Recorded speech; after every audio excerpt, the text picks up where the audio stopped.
Hey guys, so I've gotten a lot of comments and messages on Tumblr and Instagram asking me about my skulls that I have, where I get them, what I do to clean them, do I do it myself, like what the process is. Oh, sorry, I got a Snapchat.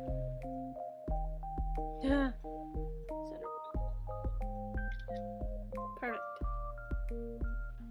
So I thought I'd make a little video about them just to give you all some basic information, you know, like what I do, what the whole process is, and also because I processed all these skulls myself, so damn it, I want to show them off.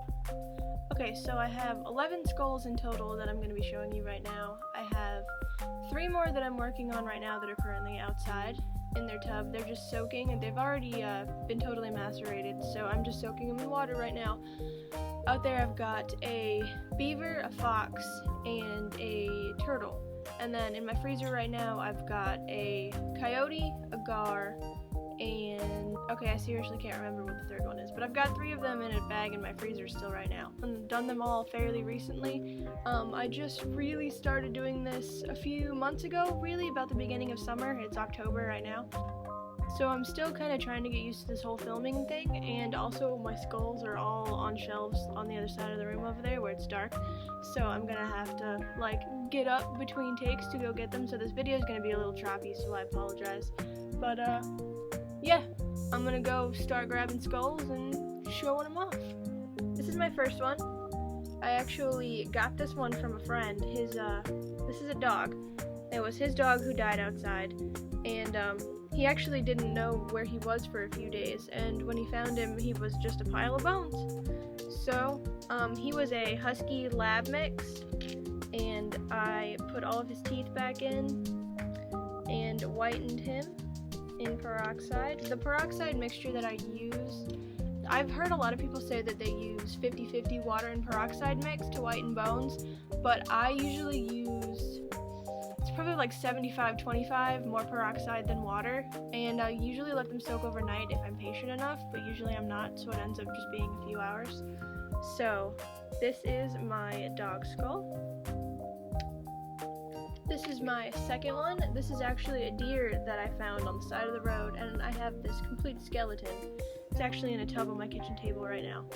But I found this on the side of the road. It was mostly mummified. It had been there for a while. You can see it's still got a few little bits of meat that I couldn't get off, but this was from a doe. And the cool thing about this, she has this weird like facial deformity, and you can't see it too well, but nothing in here is broken. Like, this wasn't a break that healed.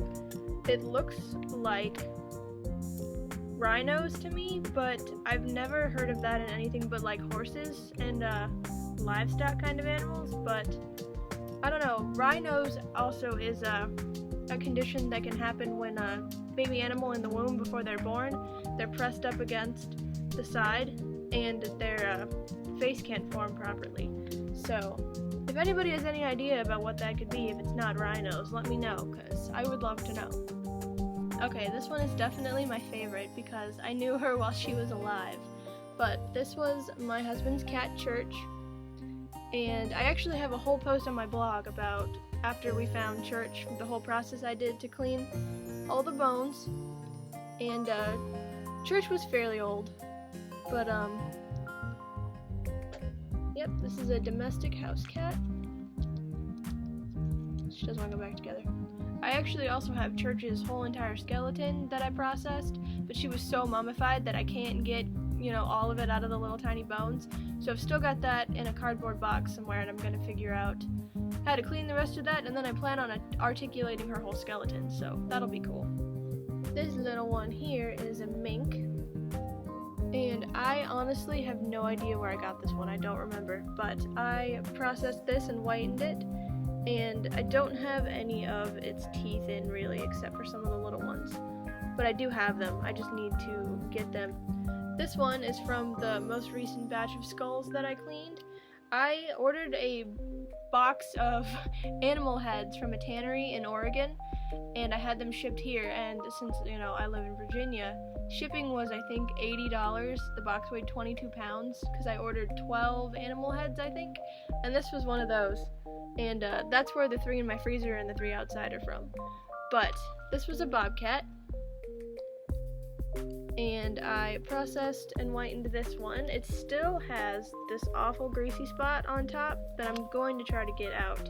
I have a rabbit skull, I'll show you here in a minute, that I have soaking, and then as soon as that one's done, I'll throw this one in there to degrease. This one here I did the same time I did the bobcat and the rabbit skull I'm going to show you. But this is an otter. I think he's pretty cool. I actually don't have any of his front teeth in. I have them. I have all these teeth organized in bottles, and I'm just too lazy to put them in. But he still has a little bit of meat there holding his bottom jaw on, so it doesn't come off all the way. But yeah, that's my otter. I think he's pretty cool. Another one of my favorites, this one. I actually do have a couple of his little vertebrae attached. But this was an African tortoise that I got as a whole entire tortoise. I have this on my blog as well, what he looked like before I made him a skeleton. But this is another one of my favorites. He's so cute. And I actually have his shell up here. I can get that and show you.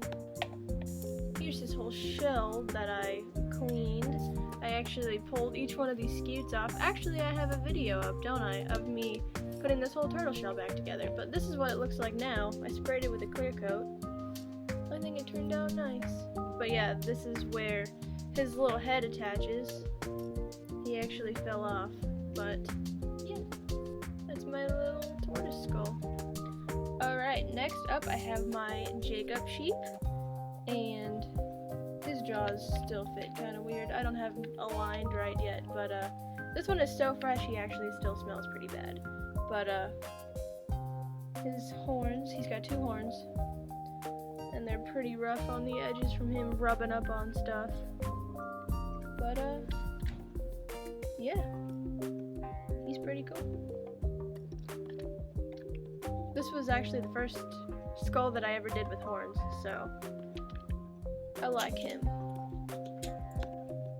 Alright, he is super heavy. But this is another one of my favorites. This is an Icelandic Ram. This is probably the main reason why my box I got from Oregon was so heavy. But look at these horns. They're gorgeous. But my favorite thing about him is his gnarly teeth. He had a tag on him when I got him that said, weird teeth. That's all the tag said. But it looks like his jaws don't fit together right, but it's really just because his teeth are so awful. Here, let's see if I can show you. Like, they're all rotted all the way down. They're nasty. You can see. He is missing a couple of them on the top, which I need to stick back in. But a lot of them were so rotted that when I pulled them out, they just completely fell apart. So I still have to get those teeth put back together before I can put them back in his head. He still smells pretty awful too, but he's cool. Alright, this is my rabbit skull. I have this soaking in a bowl full of soapy water. I just used Dawn soap. And here's the little bottom jaw. But this one was really greasy, so he has been soaking in here for a while. And I change the water about every other day and add more soap. But there he is, and this was a Cottontail. I said that Church's skull was my favorite, but this one is actually my favorite because not a whole lot of people that I know that collect skulls have one of these, and it's not like, you know, a weird exotic animal, but not very many people have one. And when I first started collecting skulls, I tried to find one that I could buy, which now I've told myself I'm not going to buy any skulls. I'm only going to collect skulls that I processed myself. But this one I got when I went back home to Nebraska for a friend's wedding. I actually got it from an equine dentist, and it was in pretty rough shape, so I cleaned the whole thing up. I haven't whitened it. I don't think I'm going to because I really like the color, like the finish on it. But let me get it, I'll show you. Okay, this one is huge. I haven't gotten him off the shelf since I brought him home, but this is my horse. He's actually covered in spider webs because he's been on my shelf for so long. But this is my favorite skull. I just love looking at it. I love the big, like, creepy smile he has. But this was a 4-year-old horse in Nebraska on a farm, and he actually sustained some pretty severe injuries in his legs. I don't know exactly what happened, but he died. He was taken out Old Yeller style. But anyway, that's one of my favorite skulls. Hi, Gannon. I've wanted a horse skull forever. Like, when I first started collecting skulls, I knew that was like the main thing that I wanted was a horse, because I am absolutely terrified of horses. Something about big animals, I'm just terrified of them, and their creepy horse teeth that they nip you with. But the other reason is because those Scary Stories books, when I was in elementary school, my favorite picture was the one with the guy's horse and with the snake that comes out and kills him. But let me see if I can find it.